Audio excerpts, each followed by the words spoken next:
Good morning and welcome to today's Meetings and Conventions Market and Activity Update.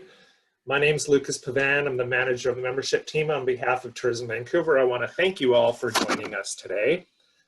Today's presentation is part of our ongoing commitment to you, our members, to provide relevant information and insight into recovery plans and ongoing activities. This webinar shouldn't take more than an hour. We'll be monitoring the chat window throughout the presentation, so feel free to ask questions as they come up. We will also have 2 official opportunities for Q&A during this webinar. And a reminder that we will be recording this presentation and will make the link available later today and in tomorrow's e-news. And with that, permit me to introduce our first speaker, Dave Gaisley, Vice President, Meetings and Conventions Sales, who will lead in today's content. Over to you, Dave. Thank you very much, Lucas. You hear me all right? We can. Excellent. First of all, got the Tourism Vancouver brand on and my Canucks faded cup here. Fingers crossed for the rest of the week. Thanks very much, Lucas, and welcome everyone. I think we're at about 90 participants right now. We had RSVPs around 200, so hopefully some more folks are going to come in and join us, which is great to see the numbers so high today. One chat already. I'll try and, as Lucas said, we'll try and keep an eye on the chat as best we can. We may save questions for the breaks. As Lucas said, we have a break in the middle and a break at the end. Q&A at the end. But we do have a lot to cover. As Lucas has got the slide here on the agenda. We sent out a draft agenda with the e-news last week.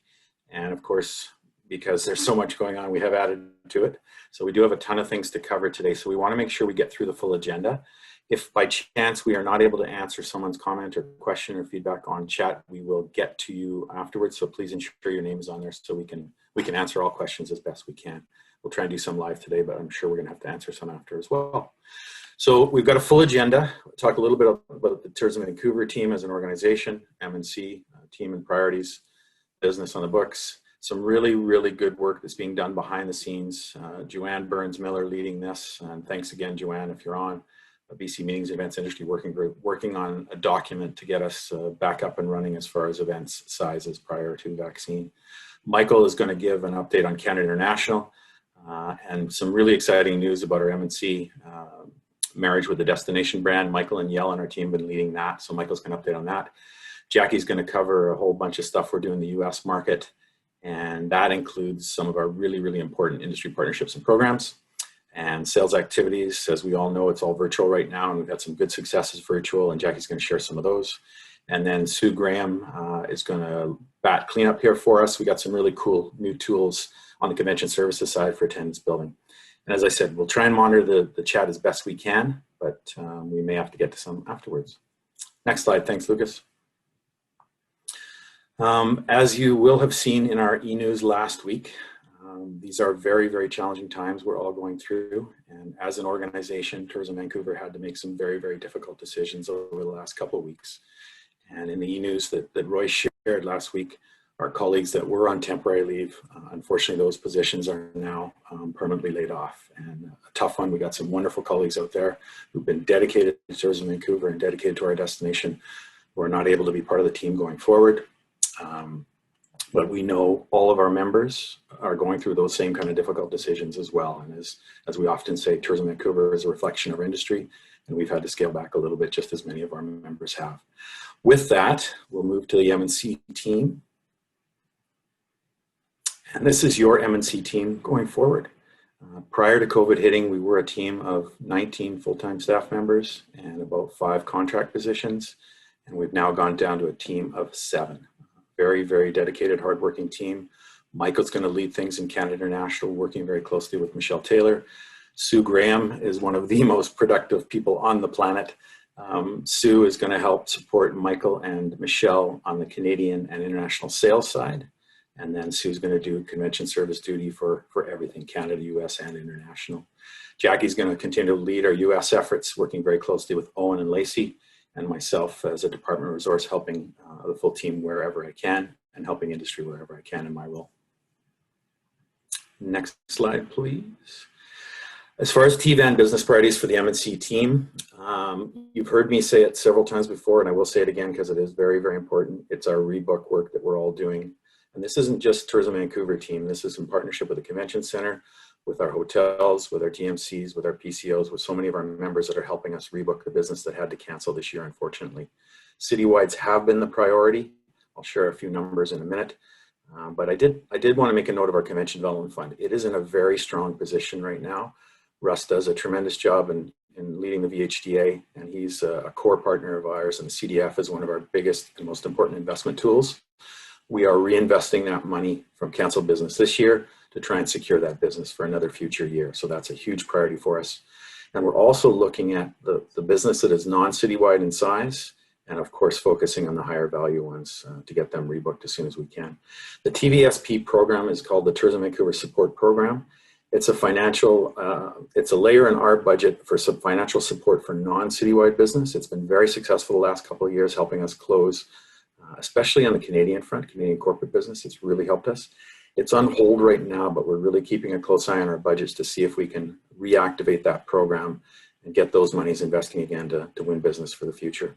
But right now it's on hold for sure, given what's going on. And I'll touch a little bit on 2021, our proactive approach in a couple slides. Needless to say, our team is very, very focused on closing all the outstanding tender business on the books. Pre-COVID, we had a ton of business sitting there. It's still there. We got to get to it. We want to close it for Vancouver. We don't want it going anywhere else. Time frame for that can be, if it's a smaller piece of business, under 50 this year, and obviously for all future years, all tender business. And there is new leads coming in. Make no mistake, we are seeing new business opportunities still in this challenging time. I'll show those numbers in a minute, but our team is generating new leads as well as managing leads that come through our distribution channels. The main one right now, Cvent, is the most productive for us. That's the most broad-based one across the industry. Advance there, Lucas, please.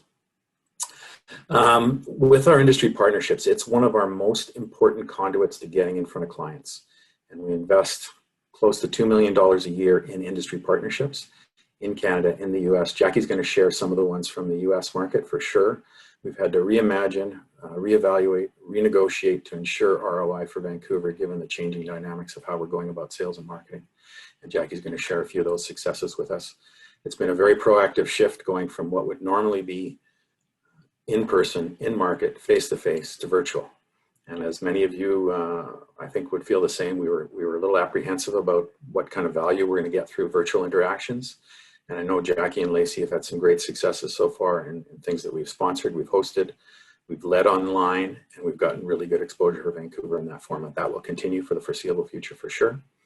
Michael's going to share some really fun, exciting news with our brand update. Obviously, everyone knows we redid the destination brand a couple of years ago. M&C was part of that, but we really want to dial up the M&C brand look and feel. And one of our most important tools being the bid book, that the M&C brand is really important for that as well. So Michael's going to share a bunch of that, which is great. Advance, please, Lucas. And I have been asked by several members, are we going to abandon any markets, quit any markets, get out of any markets? I guess the short answer is no. I think Vancouver's future completely relies on the Canadian market, the international market, and the US market. Obviously, in the shorter term, the Canadian market is going to be really important to us, and Michael's going to share some of the new things we're doing there for the next few months. Market segments, association and corporate will continue to be our bread and butter. We know the incentive market is very challenged right now. We also know the incentive market will come back strong in the future. We just don't know when that's going to be. What we are focusing on is the vertical sectors that we feel will have the highest propensity to be driving business in the next few years.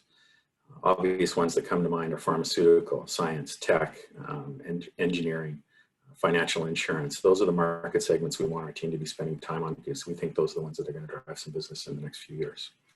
Our short-term reality is that 50-person max. Thanks, Lucas. And between now and the end of the year, for sure, the business is coming in. It's got to adhere to those numbers. We don't know what 2021 is going to look like. We hope that number is able to grow. We've seen some of the provinces across the country increase that number. We're hoping that might be the case in BC, but we've got to work in collaboration with the provincial government to show them that we can do events larger, safely and responsibly. Thanks, Lucas. One of the things that I think we need to get out there a bit more in the M&C world is the value of the business that we all work on. And when I say we all, I don't just mean Tourism Vancouver. All of our partners that work in this market, I think sometimes we're challenged with showing the business value of what we do.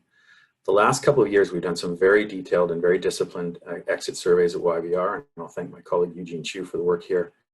And in 2019, 11 million visitors to overnight visitors to Vancouver.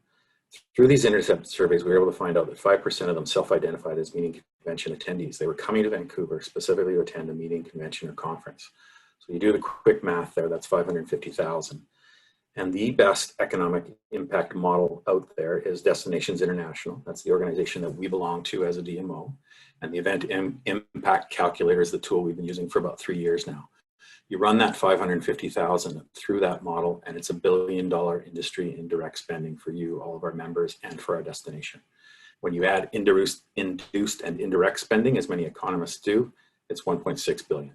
So that's a huge, huge amount of business coming into our destination, strictly on the M&C side. And frankly, I still think that's a little conservative, and supporting 11,000 jobs for our destination.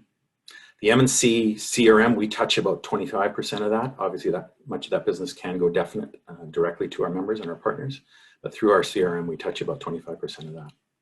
Next slide, Lucas, please. So the effect this year, nothing short of devastating, as we all know. In a normal year, as far as canceled bookings through our system, we get 1 or 2 cancels. That's it. This year, we're approaching 200 canceled pieces of business, and 27 of those being citywides. You run the numbers on that, the value of that business, and you're over $200 million in business sales that has evaporated for 2020 for our destination, and even more when you add the induced and indirect spending. So our number one priority has been to rebook those citywides. As you've heard us say before, so many people absolutely worked their butts off to book that business for 2020. We don't want it evaporating. We don't want it going anywhere else. If it's going to come back another year, we want to come back to Vancouver. So we spent a ton of time and effort rebooking. In some cases, it was almost like starting fresh on a new piece of business to rebook it. So how are we doing? If you want to advance there, please, Lucas. We're doing pretty well as far as the rebooks on the citywides where the opportunity was in front of us. 80%. And again, that's the convention center doing a great job of layering the books, of managing their space, absolutely maximizing their space to rebook as much as we can on already busy future years. And then our convention hotel partners really stepping up to be flexible with the clients that had to cancel this year. That's really helped us on the rebook factor as well. And our PCOs helping on some of the internationals, and also our DMCs. Our pace is not as bad as we thought it would be. We're down about 28%. We're at about 72% where we'd normally be for lead generation in a year. So it's not as bad as we thought. So there is about 350 active leads that have been generated this year that we're working on. Normally this year to date, we'd be about 465 based on historical numbers. And I mentioned that proactive approach to 2021.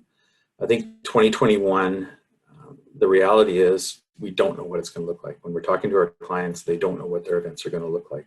No one's got a playbook for what's going on right now, as we've said. But our goal is to be as proactive as we can in our communication with those clients.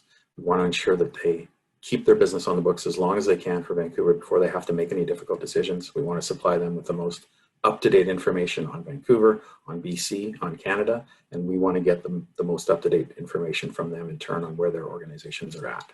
So it's been an ongoing process. We've initiated monthly, bi-monthly calls with several of the citywides. Unfortunately, we found out about a really, really nice citywide today that had to cancel for the end of April. Tough one, but we're going to work really hard to rebook that one as well. Next one, Lucas, advance, please. Just to give you a bit of scale, 177 definite pieces of business on the books for all future years right now. Each of those requires communication to make sure they stay on the books, and then over 300 active leads out there that our team is following up on. In addition to that, many of you know our MIND program. That's our Meeting Industry Network of Distinction, and that is our local ambassador program.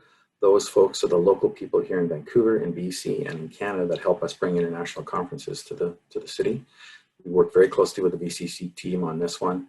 We've got a pipeline right now of over 200 pieces of business that we frankly have been a little bit dormant. So with Michelle coming back to our team after being on temp leave, that's something that she's really going to tackle in partnership with the Convention Center. About 160 of those are citywide leads. Next slide, please. Just to give you a little scale on what is on the books as far as citywides and business on the books per year. You'll see an asterisk there beside 2021. We know the first half of 21 is going to be very challenging as far as those citywides coming to fruition, and they're going to look very different than they have in past years. And in fact, we just don't know what that ratio is going to be between those that will come and experience the event live versus those that will experience it virtual or in a hybrid version. If you just want to hit advance there, Lucas, please, twice, once more, please. That's what we really want our team focusing on, is to close that business. 22, 23, 24 on the citywides.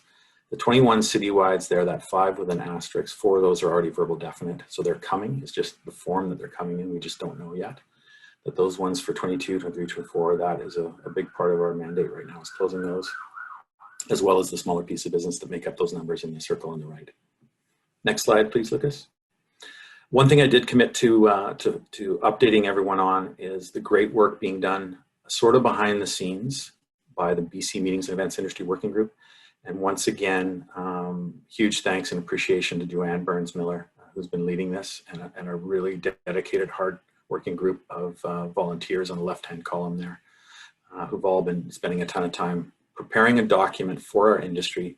And this isn't about Vancouver or Whistler, Victoria. This is about the whole province.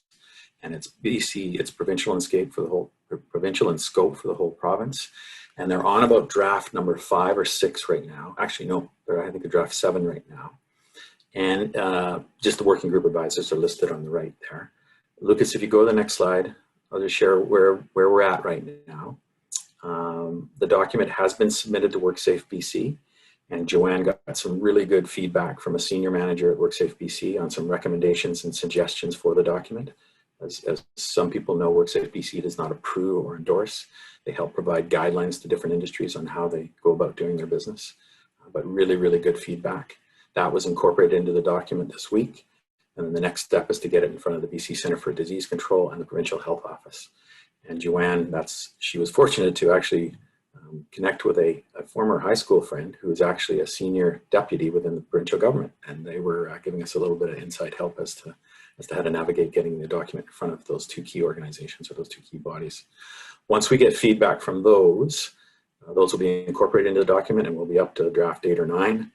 And then the plan is to share that with industry across the province. And thanks again to Nancy Small, who's I believe still the chair of the British Columbia DMO group. And Nancy's been sharing it with all the DMOs across the province so that they can share it in their respective communities, which has been really, really helpful. Oh, sorry, Lucas, I know you're moving pretty quick. Industry alignment is a really, really important point in terms of us speaking with one voice. I think everyone knows when the government hears too many voices, it becomes white noise and they don't necessarily listen as we'd like them to. But we're working on a strategy on how best to communicate with government as to how we can move this forward, and our industry, again, can operate events larger than 50 prior to a vaccine safely and responsibly. So we've got a meeting tomorrow morning with our industry associations. Joanne and I are meeting with MPI, PCMA, ILEA, Canadian Association of Exhibition Management, so several of our industry associations, to make sure everyone's on board with a strategy to move forward with government down the road, but not right now. We know that government does not want to increase the numbers yet, but we're hoping we'll be able to open up dialogue with them in the coming months to do that. So with that, thanks, Lucas. Enough of me for now. There's some chat there. I'll hold off on that because we've got a break after Michael shares his section with everyone, but I'd like to pass it off to my colleague, Michael Drake, who leads our Canadian International Work for Tourism Vancouver. Michael. Thanks, Dave. And Lucas, it's a little technical challenge here. I can only see the first original slide on my end. Can you see me? I don't see you, Michael. I just see your name. Okay. I'm not sure how to. And I can only just see the first slide. You may need to have logged out and logged back in. Okay, so quickly now. Apologies for the delay, everybody. Sometimes there are technical difficulties.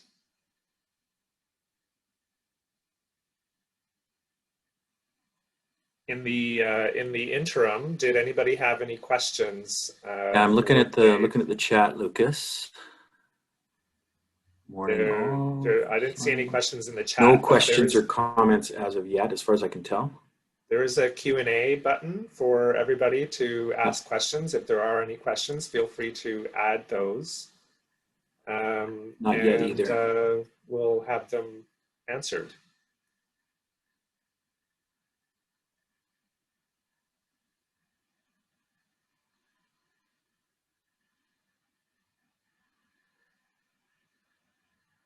No questions. We're just waiting for Michael to sign back in.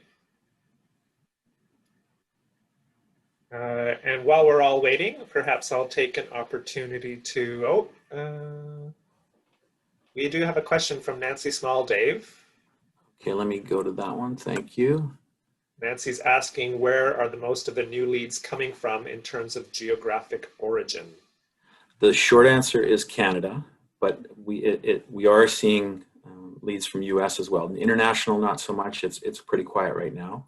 But we are seeing some good Canadian corporate leads, actually. And I will do a shout out to Mark Zanetti, who unfortunately is not part of the team going forward. Mark was doing some really good work on the corporate Canadian side prior to COVID. And we've seen our Canadian corporate numbers go up in the past couple of years. And there is Michael. Hello again. Thanks for coming, Dave. Where did you leave me?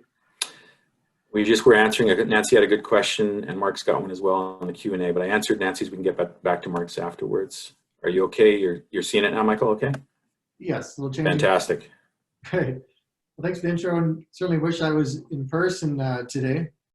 But otherwise, I just want to spend a couple of minutes regarding the Canadian and international markets, where our new team is prioritizing and our strategy for it.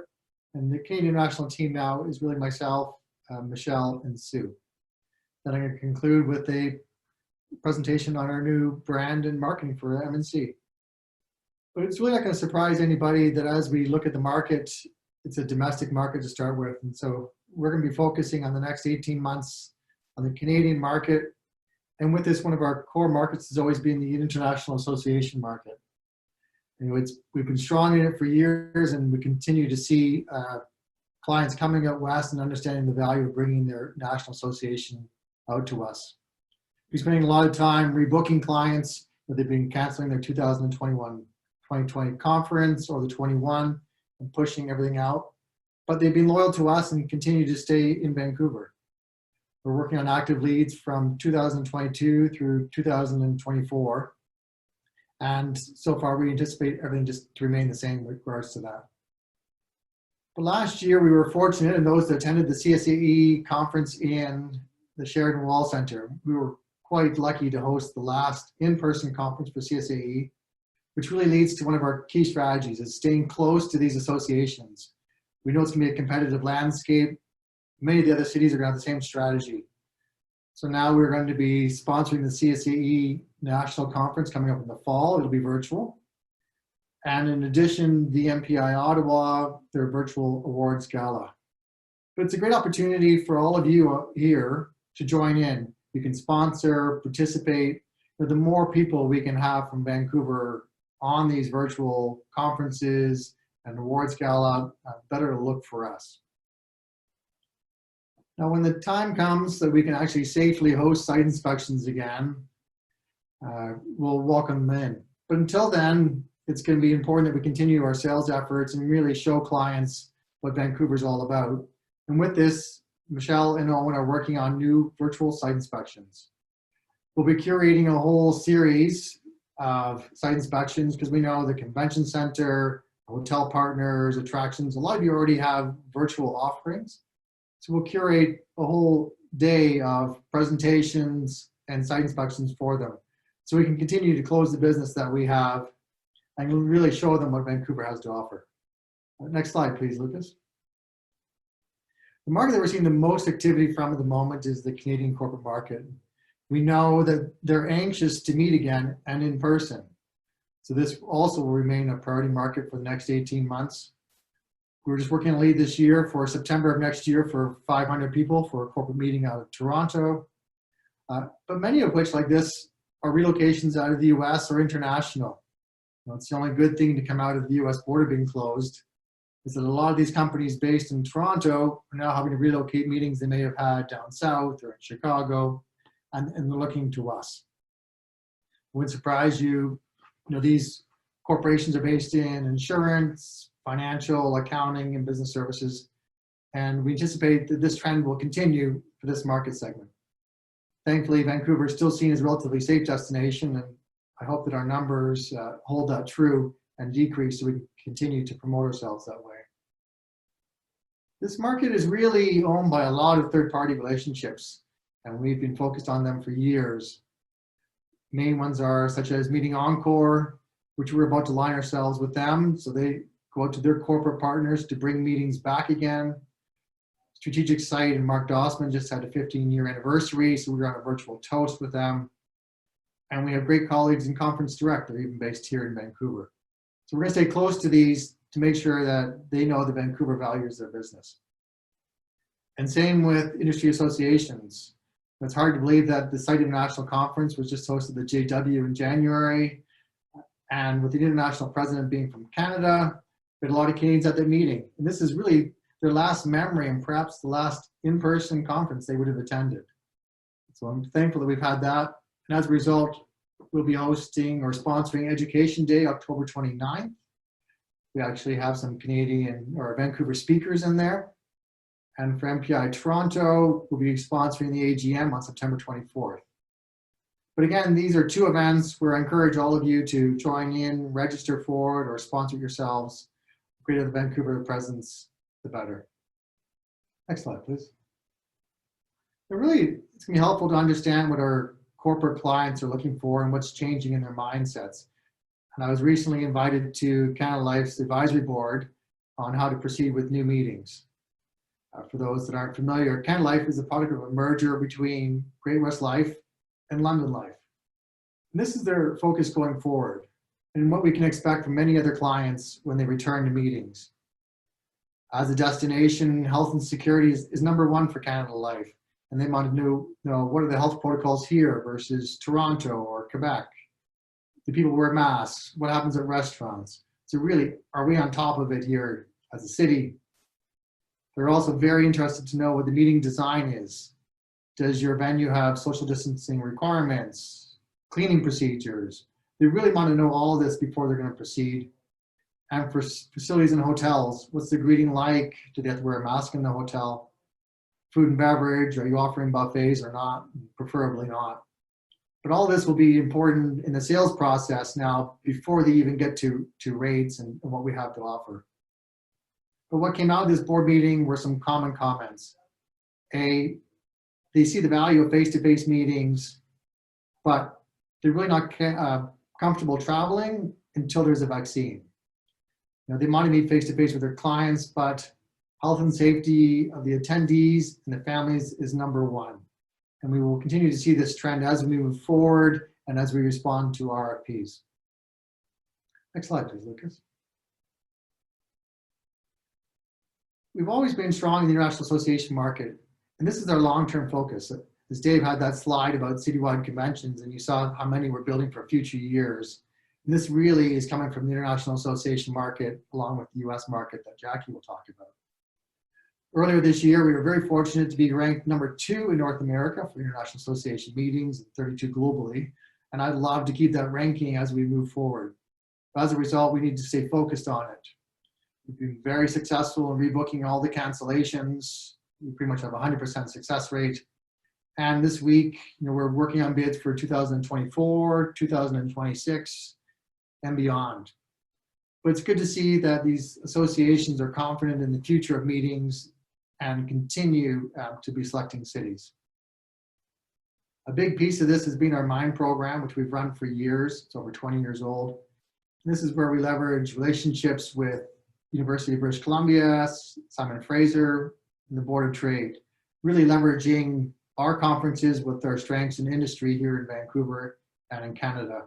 And the MIND program will continue to work forward. We rely on our Best Cities Alliance. Vancouver is part of a 12 global city alliance. We use this for business development and really getting face-to-face virtually with clients and keeping us top of mind.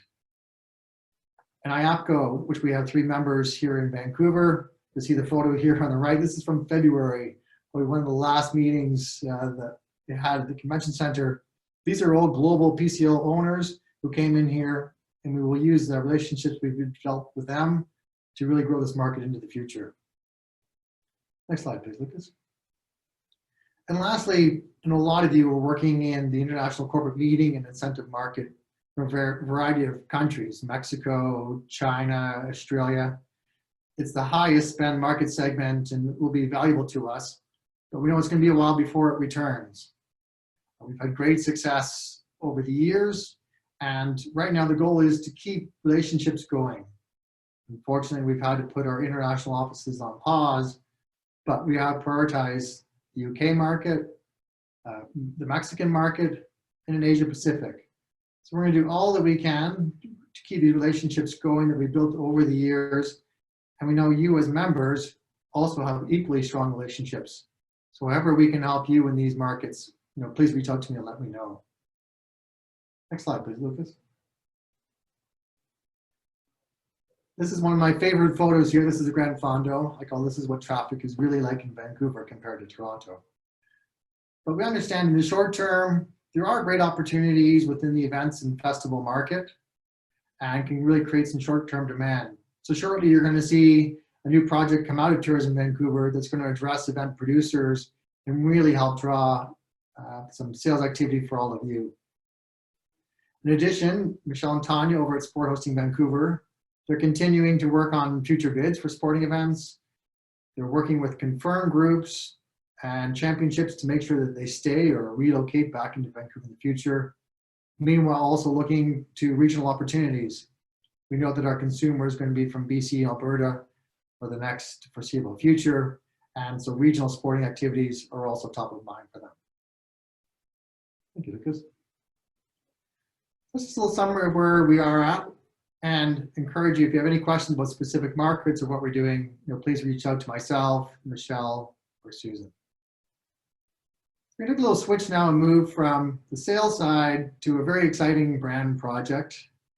It's actually hard to believe that 2 years ago, Tourism Vancouver launched our new brand. And when we got into this, when we saw it all, we realized that meetings and conventions, our experience is aligned with the brand, but we define it in a way that's relevant to our own audiences. And they're a little unique. So our challenge last year was, how can we match up the meetings and conventions brand with master brand? Next slide, please, Lucas. As you probably all remember, we had the slogan, see the beauty in everything, which was fantastic for leisure. But how do we make this relevant for our meetings and conventions client? So in close collaboration, we can go back on Lucas. Thank you. In close collaboration with the Convention Center, Claire and Stephanie, with Yale for marketing, leading a marketing project, and the MC team, we partnered with that creative agency called Real Creative. And with us, we started into researching what our consumer wanted, looking at the competition, a survey out to all of you. I hope you all received the survey and gave feedback on it, and hosted a roundtable of industry leaders to really see what's the essence of a meeting here in Vancouver and how it differentiates ourselves from the competition. Next slide, please, Lucas. And so in short, we came up with new brand positioning. And brand positioning is all about how the consumer sees us. So as we are here in Vancouver, how do they resonate with us? And what's their opinion of us? And what do we want it to be? And Real Creative came out with a very clever new positioning for meetings and conventions, that we believe in the unexpected beauty of a fresh perspective. Therefore, we promise a space to reconnect, redefine, and reinvigorate. In everything we do, we are connecting, open-minded, active, progressive, and fresh. And as a result, are seen as sophisticated, genuine, welcoming, unpretentious, refreshing, and optimistic. So this, I hope you see yourselves in this. This is really a reflection of all of you in the meetings and conventions ecosystem here in Vancouver. And tied to this is our new tone of voice. How are we going to speak as a community in everything we're doing in different touch points? Really, that Vancouver isn't like anywhere else. We have our own rhythm, we have our own perspective, our own voice. So let's start using it. We like to call it a fresh perspective which is exactly what Vancouver Meetings and Conventions is all about. So now I just want to relate this to your own day and how this really can impact you and how you can use it. So just think of this tone of voice is helping you bring Vancouver, the personality, to life, but in your own words. If you have a new staff member that's starting in your organization and you're trying to explain to them how do they sell Vancouver, if you have a client call you, how can you write a proposal? Or if you're at a trade show, what kind of messaging should you do or marketing? These documents and this new framework will help you understand that and help you sell your own product within the city, all using the same voice. You know, voice that are sophisticated, genuine, welcoming, unpretentious, refreshing, and optimistic. All of us as a city should be selling the same way. Next slide, please, Lucas. So I'll put this into real terms. I might have just run through a couple of different audiences. We all work in different market segments and understand the nuances of our audience. In the same way our landscape is always moving and changing, our tone will need to shift for each of our audiences. Our tone needs to be flexible and will be dictated by who we're speaking to. So let me give you 4 examples here of how you can use this in the day-to-day operations of your organization and your sales process. So first, let's talk about the large market, the U.S. Association decision maker. You know, you're at a trade show, or they've called you and you have to follow up in response, or we have Jackie, Owen, and Lacey dealing with them. This is how, in their words, they could phrase our new tone of voice. Few destinations offer a better connection to the world around us. For example, our convention center is situated exactly there, at the center of it all. And not only is it in the heart of our city, with views inspiring fresh thought and open minds, but also the center of global subjects that matter, offering the type of perspective that will help your organization tackle some of the world's greatest challenges. Next slide, please, Lucas. For a lot of you, if you're a venue or attraction, are dealing more with a delegate. So let me just give an example of perhaps how you would speak to an attendee that's looking to come to your attraction. There's something you realize as soon as you arrive here. This raw natural beauty mixed with urban entrepreneurial activity isn't just attention grabbing, it's unignorable. It invites you in.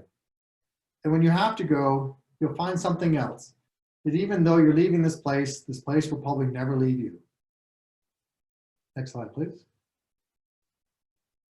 And now for, if it's myself or Stephanie at the Convention Center, Michelle, this is how we might speak to an international association decision maker who's putting us against other global cities such as London or Sydney.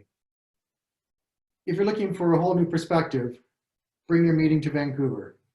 Here, city and nature thrive, not despite one another, but because of one another. This close connection to the natural world offers a front row seat to the impacts of industry, inspiring this place to be an epicenter of innovation and change.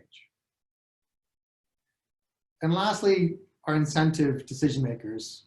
We know how demanding they are. They really want that sense of wow, and we really have to distinguish us from the competition. So in their case, we might say, maybe it's the fact that you can sail the Pacific and ski the North Shore Mountains all in one day. Or that you can take a fleet of supercars up to the Sea to Sky Highway, spotting orcas on your left and eagles to your right, all before bungee jumping in world famous Whistler. There's something about this place that's bound to grab the imagination of your team. But we should warn you, you might not let go. Next. Just in summary of this is just the first stage of it. We really want to have one city, one voice. Our brand strength and significance is created only through consistent and effective usage over time. So as we do a virtual site inspection, if we all have the same tone of voice and selling in the same way, we're walking to the convention center, we sell the same, and our bid books look consistent over time and messaging.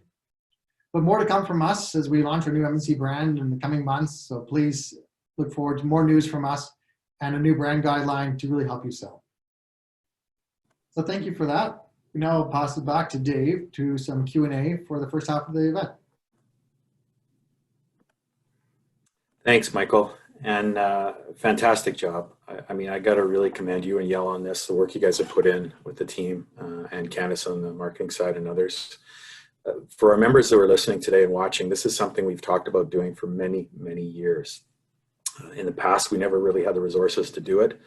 And probably a year and a half ago, we decided we really had to do this for the destination, to bring the destination brand to life through the M&C world. And Michael and Yell and others have just done a tremendous job. And thanks to Will, the company we worked on, they really, really got it. They really understood what we were trying to do and trying to say. So thank you guys so much for that work. This is really exciting. And this is a journey that we need our members to come on with us. This isn't just about Tourism Vancouver. This is about Vancouver as an M&C destination. And we really need our partners to be part of this with us. So much more to come, as Michael said. Okay, so quick Q&A. I'm conscious of time. We still got lots of good stuff from Jackie and Sue, but I'm going to go through the chat and Q&A thus far real quickly. Okay, on the chat, there was a question from, where was it? Okay, so Joanne, good point. Joanne is saying about the BC Meetings and Events Working Group, the industry communication will come out next week on the next step. Thank you so much again, Joanne, for all your work. Steph at the Convention Center, thanks, Steph. Yeah, good point. We mentioned the Canadian corporate market when Nancy asked the question about the most volume. Yes, the most volume is coming from the Canadian corporate, but this week we're actually working on about 3 or 4 really good international bids for 2024 and beyond. So thanks, Steph. Thomas, question about groups of 50. How are you confirming groups when you don't have a deadline on the 50 capacity? In the short term, 50 is the number, Thomas, absolutely. We see that as between now and the end of the year. A lot of what we're working on is well beyond what we hope would be the vaccine timeframe. As Steph points out, we're working on citywides for 2024 and beyond. 2022 and 23, a citywide, we're working on a multi-year deal this morning for one for 22 and 23. So we're working past that as well as within the existing 50-person timeframe for sure. And next, that was the chat. I'll switch over to the questions. And I know I'm rushing here, guys, but I do want to be conscious of time. Nancy was the first question, which we answered. Thanks, Nancy. And then Mark, yours was very similar to Nancy's, so I'll leave that one. Colleen had a couple of questions, and I'm not sure of Colleen's last name, but I have a sense Colleen is a revenue manager at one of our hotel partners. How are you finding the rates that hotels are quoting for 2021? Are they holding to 2020? Are you seeing lower rates? And then her second follow-up question, are clients asking for reduced rates? I don't want to put any words in my hotel partners, but I have no doubt that clients, given the current environment, are looking to negotiate and looking to place business and expecting that we collaborate and work collectively with them. If that affects the hotel rates, potentially, but I definitely think it's also important we maintain the value of Vancouver and we don't just drop rates. That's just not something we want to do. Vancouver is an international city. The value is there for our hotel partners. We don't want to see the rates take a big hit this year as best we can. So we're trying to hold as best we can, but the clients obviously are looking for the best value they can get for their clients as well. So I hope that answers the question, Colleen. Callie, what size of meetings are you foreseeing being allowed to host? Right now, it's that 50-person limit for sure. And we don't know when that is going to change, but we obviously are selling larger piece of businesses longer term is the short answer, Kelly. And Nancy, thanks again, Nance. For the leads in 2020 and beyond, how important is the health protocols, safe city, et cetera, in the discussion? Or is this the assumption the vaccine will be in place? A couple points to that question. My thinking is that when we're dealing in 2022 and beyond, people believe there will be a vaccine. But I think Michael's point about Vancouver being seen as a safe, healthy environment for visitors is a huge, huge advantage for Vancouver, because I think that's the way the world sees us. We need to figure out how we tell that story in the right way and communicate it properly. But I think clients, from their point of view, Nancy, they're going to be looking past it'll be the vaccine world going forward in 2022. So I hope that helps. And Colleen says, yes, she is a revenue manager. Thanks, Colleen. Okay, sorry for going so quick, but I do want to give Jackie and Sue enough time to go over everything they're going to cover. So we'll keep the questions and the chat going, guys. We'll address it at the end, depending on how much time we have. But Jackie Kafkak is leading our US team. So Jackie, I'll hand it over to you, and obviously works really closely. Owen and Lacey doing great work as well on the US side. Thank you, Dave. I appreciate it. Hopefully one day y'all will let me go across the border and I can meet with you face to face as well. So do that, I'm not here, but I'm here in Texas and getting ready to give you a current climate of what's happening in the US. We'll start off with that. As we all know, the US is in a recession, which is driven by the pandemic. 31 million people are out of work. The rising virus cases have loomed over recovery in the US, So we're still in crisis mode. That COVID fatigue has hit everyone across the US, and I'm sure it's kind of going up there a little bit to the north. Rising virus case, excuse me, COVID-19 is set to become the US's third most common cause of death after accidents. Through all that, and put in a 2020 presidential election on November 3rd. This has been the strangest one ever, no crowds. And because of COVID, a high number of the population will vote by mail. So we may not even know the results on November 3rd. We'll probably know them probably sometime late in November. 2020, as we all know, is an anomaly. The lead activity for the US side of it is definitely down. In 2018 and 2019, we averaged about 150 between March and August. As of today, and I just got one yesterday, we are at 75 leads, one citywide, which is interesting. So I'm excited about that. The good news is, even though the lead count has been down, the uptick in increase in leads in July and August, Dave mentioned how Owen is working on a 2-year piece of business. So that's some good news there on that spot. And then regarding the bright spots in the US, jobs are being created and people are coming back. The hospitality industry was hit extremely hard. So it's good to see that they're hiring back as well. The financial market has been showing some signs of a rebound with some minor setbacks here and there. But what's really happening is big tech. Big tech business is absolutely booming. Amazon earnings have doubled compared to last year, and Apple just hit $2 trillion market cap, becoming the first US listed company to reach this milestone. So we hope to get more business from Apple one of these days. Corporate, our hot sectors right now are tech, insurance, pharma, and finance. As far as association, the sectors there, medical, education, and engineering. Third parties are seeing an increase in business as organizations turn to them to assist with meetings and overall management of them. We find third parties and association management companies as the comeback kids after recessions and after 9/11 actually. There is a pent-up demand to travel. The trials that are running successfully in the US for a vaccine and a treatment are promising. But one thing we all need to remember is the US client still continues to see Canada as an amazing international destination that is so easy to get to and overall safe compared to other places. Next slide, Lucas, please. Thank you. So what are the US customers saying and trends we are seeing? If and when they can meet, they are concerned about travel. Airlines, flight availability, air ticket costs, travel bans, country to country, which does affect international attendance, state to state, companies which have travel bans. I think Hewlett-Packard is one that has banned travel for all their employees, and they're essential workers. Some of these essential workers are very big in the medical community, and they end up being their keynote speakers. Well, they can't leave, they can't travel. So they're having a tough time and trying to even keeping that coordinated. COVID-19 guidelines are inconsistent all over the place. There's a frustration that the guidelines vary from location to location. How are they able to navigate this? They used to have a plan A and a plan B. Now they have plan C, plan D, and then eventually they'll go virtual at this day and age. Regarding day-to-day, they're having troubles with connecting with their suppliers. There's furloughs and layoffs, and they want to know who their contacts are right now. There's a huge disconnect from the C-suite. They're not being consulted by the executive management team. They're being told on what to do. Budget and staff cuts, they're doing more with less. Cancellation policies. Early on, during at the very beginning, to avoid cancellation penalties, clients were feeling the pressure to book their meeting so they can avoid this, but they don't even know what their meetings are going to look like. So they're nervous about that. So they're hesitating about booking further out. And then most planners surveyed through several industry associations feel meetings will look differently and will come back sometimes in the third quarter in 2021. It's all conditional on global availability or a vaccine or treatment. Some of the trends we are seeing is that clients are investing in themselves through digital, virtual and hybrid meetings are here to stay. So they're wanting to get their digital certification.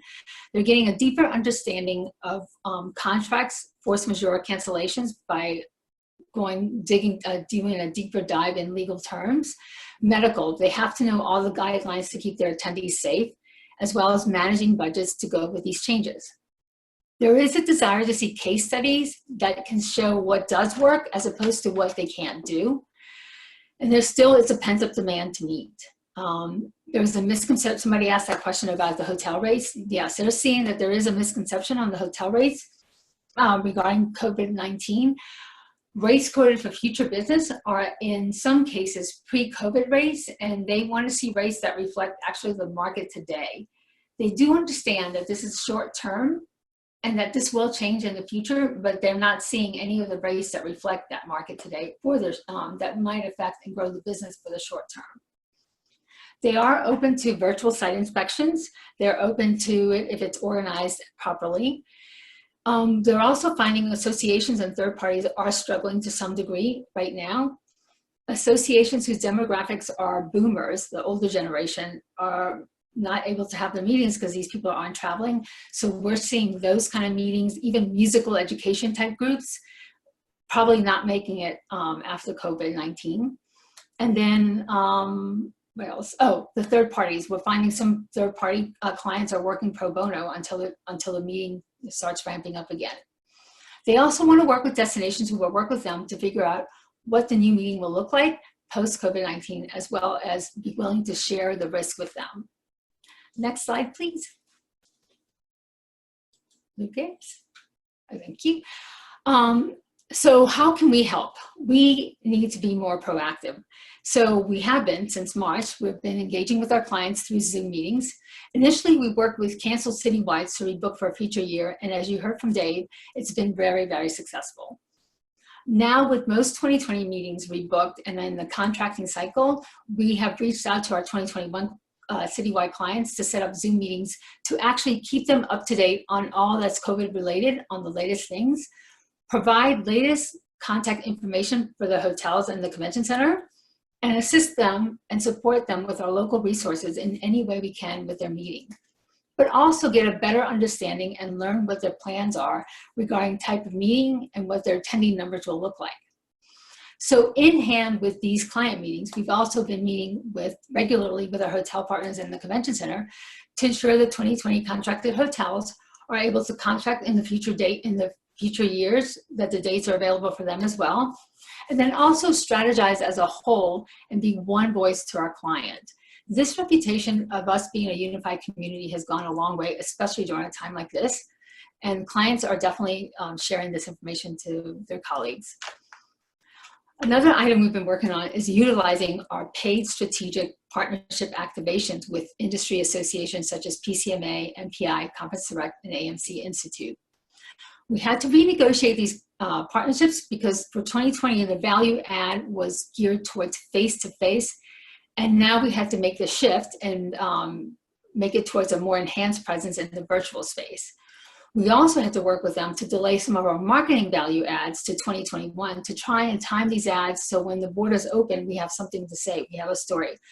But for right now, our goal was to keep Vancouver top of mind to our new and existing customers. So as a result, after we've negotiated these 2020 contracts, Team USA has been really busy this past summer.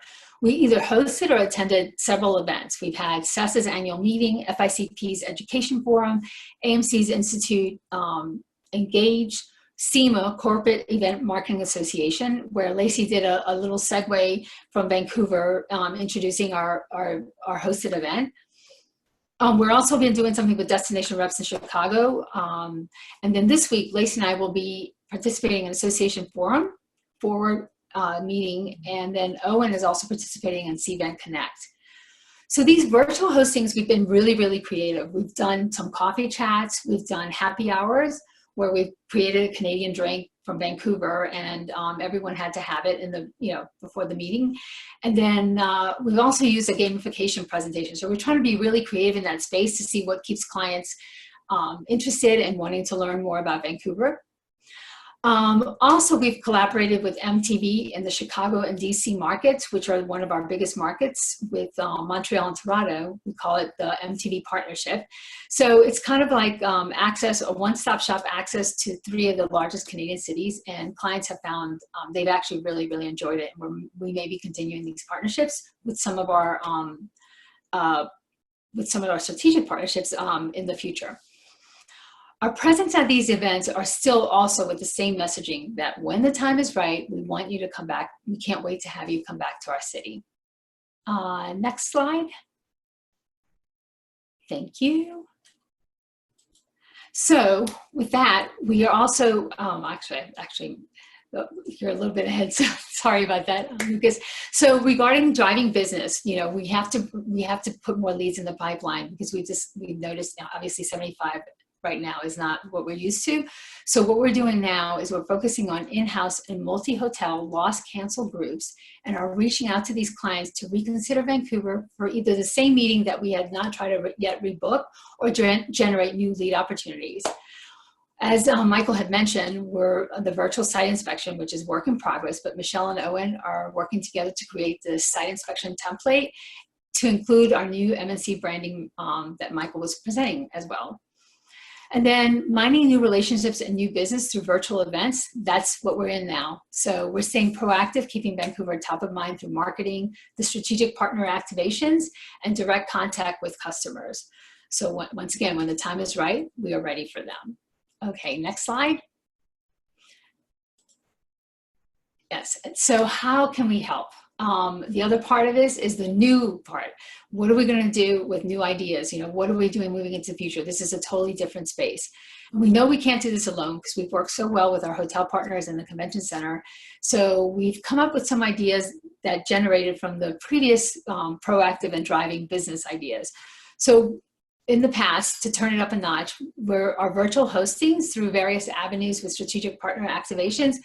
Well, what we're going to do new this time is for all our fall events that we have coming up, we're going to share the attendee list with our partners who are active in those markets so we can start working on targeting those key customers and strategize on their business, how to win it. And then the other item is that's new is that we'll provide the list of these events on e-news every week.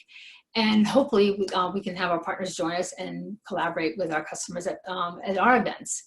As well as Canada and International will be doing the same thing. So be on the lookout for e-news. And then the other item we're doing is we're going to take these virtual happy hours that we've been hosting with our customers through our partnerships. We're going to do monthly meetings with all our Vancouver customers, past, present, lost business, targeted business, with our partners or the hotel partners, and engage a theme around it. Either do it with a gamification, a coffee chat, a happy hour, and have everyone there. And if we're able to, with Zoom, break it out into meeting rooms so that our partners can get to know our customers a little bit more. So the other new thing we're doing is shifting focus to new business, which is based on learning on what we've done to rebook business, connect with hotel and our convention center partners to discuss cancel and lost business that never rebooked, and figure out how to find ways to win it and stay connected with these customers. So, and then the other final item that we're going to talk about that's brand new is, for the first time for all of us, we have to think differently. We have to drive new business. We have to find ways to instill client confidence to book meetings further out. With our new bid book in hand, perhaps we need to think about where to help the most and share the risk. So we're thinking maybe we could look at CDF monies and work on providing money upfront, taking the risk with the client by allocating the funding prior to their meeting rather than the end of the meetings. These are just ideas we're throwing out, but we have to think a little bit differently in order to try to win business in the future. And then lastly, just like with the digital certification, we have to be ready for our customers who are going to be certified specialists. So we're working on trying to find the right certification for some of our team members to take. Next slide and last slide. As I mentioned, these industry partnerships have been key in us connecting with clients and customers, and as well as third parties, which are the ones that are hot and up and coming comeback kid. So these are some of the ones that we've been working with from 2015 and on. 2021 might look a little bit different. We may need to be more laser focused on based on our resources and everything, and what are the ones that will be the best ones that we can use for comeback. So for our partners, please don't forget to take a look at e-news each week for updates and details on what Team Canada International and Team USA are doing. And we hope to see you at one of the events. Thank you for your time. And now I'll turn it over to Sue. Thanks, Jackie. Thanks, Thanks so much. So hello, everybody. I'm going to try and be really, really quick here, but I wanted to take a little bit of time to update you on what convention services items I wanted to share just recently. Next slide, please. So with the world dealing with COVID-19, we've seen the movement from planners to hybrid or fully virtual conferences. So we've had an opportunity to work in virtual exhibition booths with those groups. And it's opened up some other opportunities for us to continue to really push that attendance building message through the virtual booths, to promote Vancouver as the next host city to those delegates, exhibitors, and sponsors, and to really engage and cross-sell specifically to those kind of audience of delegates and exhibitors, because we want to make sure that they know about us as the next year, that we're welcoming them to the conference for that. So here you can, sorry, can you go back, Lucas? So here you can see a sample booth for what was recently used at a virtual conference. We had a lot of opportunities with this booth to promote Vancouver. So we got to post videos, we had some images on there, we had links to a virtual guide, some maps, an international map, web pages, and more. So really getting that information across to the delegates and getting them excited. We also had an opportunity to have a paragraph promoting Vancouver as the next host city and really inviting those delegates to come, to plan, and to register for the conference. This booth also has a chat feature where a delegate or an exhibitor could leave their business card, and I could go in at any time during the conference, have a look at their business card, see if they've left a message, and then be able to respond directly to them, answering their questions about Vancouver, providing links to our member products, our sightseeing tours, activities that can be done in Vancouver, and the different hotels that are available. Next slide, please. And this is just a second example of a booth that we were able to do with another group. So there's many platforms, many opportunities for this to continue to grow. As Jackie had said, this is kind of a new norm for planners moving into it.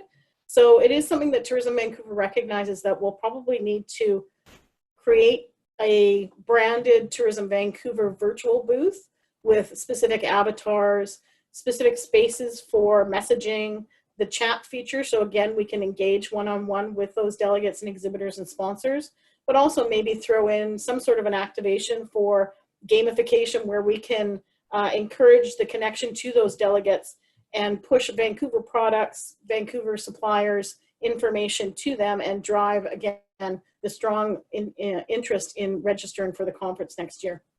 Next slide, please. So again, echoing kind of Jackie's message, one of the things that we've really found have taken the proactive approach to schedule monthly calls with our citywide planners. It's been really well received. It's helped planners see Vancouver and all the other Vancouver partners as sharing the risk and being part of the solution, being involved and being engaged. Clarifying questions quickly and honestly can help calm planners because they're being pushed by their board of directors, their stakeholders on their side, and asking the planner what's going on with the conference. So for us to be able to respond quickly is a great thing for the planner.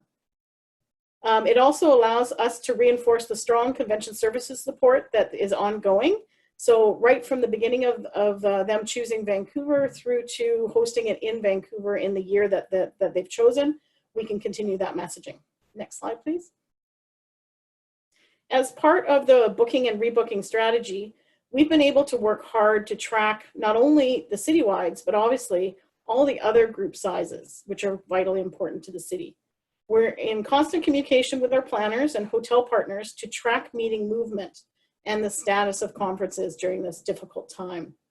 A huge thank you to all the hotel partners out there for working with us to support our questions and reach out when we're asking for data and status updates. The information that you've been providing us is vitally important for us to be able to track accuracy and also work on future business opportunities. We want to jump on those really quickly. We found ensuring open communication helps all partners. Doesn't matter if it's the planner or a hotel or an offsite venue, because obviously planning is all about knowledge, and the more knowledge everybody has, the better that we can move forward. So again, a huge thank you to all those hotels out there helping me out when I send you those emails and asking and your continued assistance with this important task. So next slide, please. I will finish off my slides here, and thank you very much. And back to Lucas and Dave. Thanks, Sue. We just have two other questions, and we'll quickly answer them as we realize we've run past our hour, but hopefully you guys can extend your lunch accordingly. Tim Lang asks, acknowledging that there's an impression that the governments at both provincial and federal levels are not quite understanding the severe impact of gathering limits on meetings and conferences. Is there anything more Tourism Vancouver can do to help communicate this to government so that programs like queues can be extended until gathering limits are removed? Dave, did you want to answer that question? Sure, I can take a little bit of that. Thanks, Tim. And yes, it is an ongoing challenge to ensure, well, in this case, the two levels of government understand what's happening. I think they've gotten the challenge on the overall tourism industry. I think we're probably still a little behind on the meetings and convention sector, as you say. The strength, I think, of the Metro Vancouver Task Force has really helped us on this file. I also think TIA BC's done a good job of getting the message out right from the beginning. Walt wanted to ensure, and thanks Walt for all the great work you've been doing in the past 5 months. TIA BC wanted to ensure they included a meeting convention message in the overall tourism message for the province on how we are struggling. So that has been communicated. The work that Joanne and the BC Meetings and Events Working Group are doing is vital, absolutely vital to this one, Tim. It may not go as deep as addressing programs such as queues or CERB, but it's certainly addressing the fact that our industry has been devastated this year and we've got to get things going again. So those are the main mechanisms. I think TIAC in Canada also has done a good job. But I think if we get everybody on board behind the work that Joanne and the team are doing, when the timing is right, to really push the government, not now, because we've gotten all the signals that it's not right now, but when the timing is right, that we push them to open up some dialogue on explaining how our industry has been hurt and how we can get back to work safely and responsibly. Thanks, Dave. And then there's one final question from Emmanuel Medeiros. He's asking how frequently or is the calendar schedule on the Tourism Vancouver extranet up to date, and how often is it updated? Manny, thanks for the question. Hope you're doing well. It is live. It comes directly from our CRM, and it is live whenever you log in and hit any buttons. It's real time. The challenge that I mentioned for 21 in the shorter term, we just don't know what it's going to look like. The citywides are all there, still showing for 21, but as we heard today, we had a cancellation of a major citywide this morning for the last week in April. So we are updating it as things change. But whenever anyone goes in, it is live as to the most up-to-date information we have at that time. But our team has been really good about making sure everything's changing day by day to making sure we update the accounts from our CRM, from SimpleView, and those will translate immediately into what our members see on the members extranet. Thank you. I see no further questions, so thank you everybody for joining us today. We hope that the information provided is useful and will be useful in the future. Look forward to more of these types of sessions in the coming months, but over the course of the rest of the week, have a great week. Enjoy the sunshine. I'm going to put in a plug for Dine Outside, which is a new initiative. Oh, you forgot that question, Lucas. There was actually a question on Dine Outside. Another question? Yeah. Which other question? It was in the chat. I think it was from Christine. Yeah, how is it going? Very first question, how's Dine Outside going? Oh, I didn't even see that question. As far as I know, it's great. We got rid of all the rain at the beginning of the start on Friday. Now it's sunny. It's supposed to be sunny all week long. So dineoutside.ca is the website. Over 160 restaurants participating, 26 hotels with special offers. So I do encourage you to safely and comfortably re-engage with restaurants in Vancouver and experience the neighborhoods that make it delicious. And with that, I thank you again for joining us today, and we'll see you all soon.